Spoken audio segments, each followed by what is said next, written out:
Bonjour, Karine Bouteilly, hypnothérapeute, coach de vie énergéticienne. La deuxième blessure d'avoir-faire est la blessure de trahison et son masque de contrôlant. Cette blessure est vécue avec les parents de sexe opposé entre 2 et 4 ans. C'est en fait le complexe d'Oedipe. La connexion parents de sexe opposé est très forte. Et cette blessure va conduire l'individu à chercher en couple l'opposé de son parent ou au contraire le même, mais qui va être difficile d'atteindre, d'être à la hauteur, selon la blessure et sa force. Il y aura comparaison avec ce parent de sexe opposé qui est quasi fusionnel. On peut trahir quelqu'un ou subir une trahison de plusieurs façons. Selon le dictionnaire, trahir signifie cesser d'être fidèle à quelqu'un ou à une cause, abandonner ou livrer quelqu'un. Le terme le plus important relié à la trahison est la fidélité. Être fidèle, c'est garder ses engagements, être loyal et dévoué. On peut faire confiance à une personne fidèle. Et si la confiance est détruite, on peut souffrir de trahison. L'individu qui a cette blessure aura un parent qui utilise la séduction avec l'enfant et qui est plutôt centré sur lui-même. Et avec ce genre de parents, l'enfant est porté à sentir qu'ils ont besoin de lui. Il veut surtout que le parent de sexe opposé se sente bien. L'enfant se sent trahi par son parent du sexe opposé chaque fois que ce parent ne tient pas une promesse. Il va vivre également la trahison chaque fois qu'il sent que son parent du même sexe est trahi lui-même par quelqu'un ou par l'autre parent. Il la ressent comme si cela lui arrivait, puisqu'il est fusionnel avec lui. L'enfant peut sentir aussi une trahison lorsqu'il est mis de côté, à l'arrivée d'un autre bébé. Pour se protéger, l'enfant qui vit des expériences de trahison portera le masque de contrôlant. Le genre de contrôle qu'il exerce n'est pas motivé par la même raison que le contrôle exercé par le masochiste. Le masochiste contrôle pour ne pas avoir honte, pour ne pas faire honte à quelqu'un d'autre.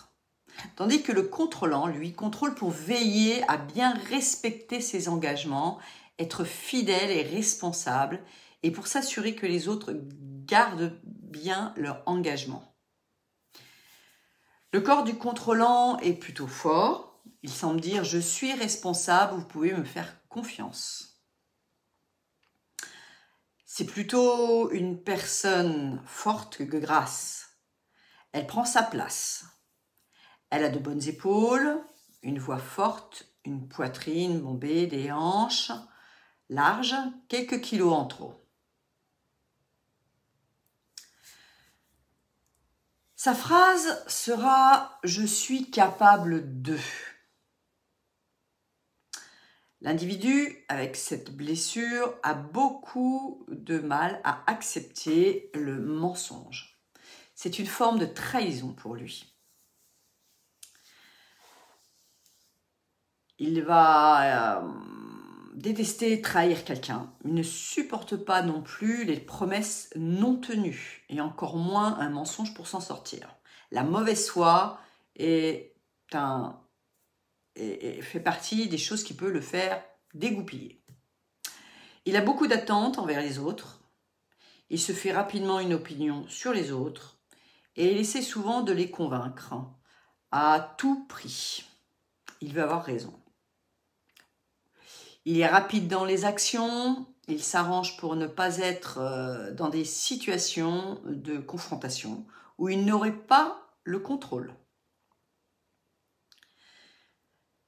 Il a peu de patience et peut se mettre facilement en colère.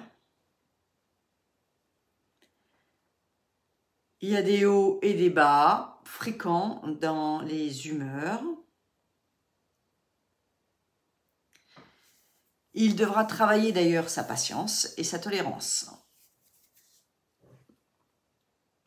Il a tendance à futuriser facilement car le mental est très très actif.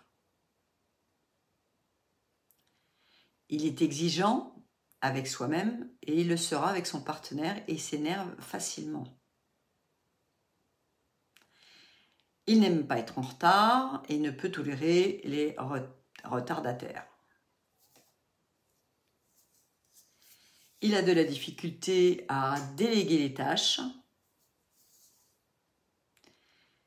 Il s'occupe beaucoup des affaires des autres et il peut aussi contrôler, du moins le pense-t-il, ainsi les autres et les choses, les événements. Il n'en fait qu'à sa tête et il agit comme il veut. Sceptique la plupart du temps au début, il a horreur du mensonge, mais il déforme lui-même parfois la vérité. Il n'en s'en rend pas forcément compte de ses agissements. Son vocabulaire sera « je suis capable de »,« laissez-moi faire seul »,« faites-moi confiance »,« je vais y arriver ». Sa peur, c'est l'engagement, car il a peur du désengagement. Ne pas tenir ses paroles est une trahison et il a peur de l'infidélité, je vous rappelle. Donc c'est une trahison aussi. Sa vulnérabilité, c'est par peur de se faire contrôler. Donc il va faire en sorte d'être le moins vulnérable possible. De ce fait du contrôle, ses maladies seront le système digestif, parce qu'il a beaucoup de contrôle et surtout il est intolérant aux autres qui ne font pas comme lui. Le foie, parce qu'il se met souvent en colère, l'estomac et toutes les maladies en it, les herpès aussi. Son alimentation sera plutôt de bon appétit, mais il mange rapidement. Il devra donc travailler sa tolérance, sa patience, son autonomie. La blessure de trahison est intimement liée souvent à la blessure d'abandon. Les deux sont activés par le parent du même sexe, par le parent du sexe opposé et ou toute autre personne ayant joué ce rôle dans l'enfance. Et cette blessure donc d'abandon est éveillée entre 1 et 3 ans, tandis que la blessure de trahison est entre 2 et 4 ans. L'activation de la blessure de trahison en fait débute quand il commence à exprimer de la colère. L'individu laisse sortir sa colère contre le parent de sexe opposé. Comment se fait-il que papa qui me dit mémé peut agir ainsi? Ou comment se fait-il que pour un garçon, maman me fasse ces réflexions alors qu'elle me dit mémé? Pourquoi n'a-t-il jamais assez de temps pour moi alors qu'il pourrait me faire plaisir? Pourquoi il ne me donne pas plus d'attention? L'individu ne comprend pas comment se fait-il que ce parent ne donne pas plus d'attention alors qu'il fait tout pour être gentil et pour être aimé. Il ne comprend pas le décalage entre l'attention du parent et son comportement. De ce fait, l'enfant, l'individu qui a cette blessure, se sent trahi. Et il va reproduire ce schéma plus tard dans le couple. Le contrôlant exprime sa colère en cherchant à manipuler l'autre d'une façon soit sournoise, soit d'une façon plus visible, plus forte, plus agressive.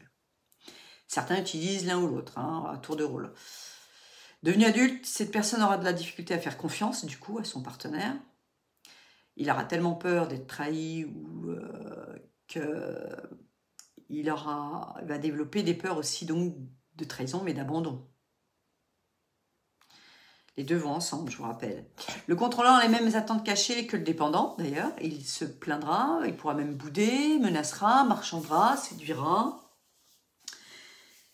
Nous verrons aussi que les masques donc portés par cette blessure de trahison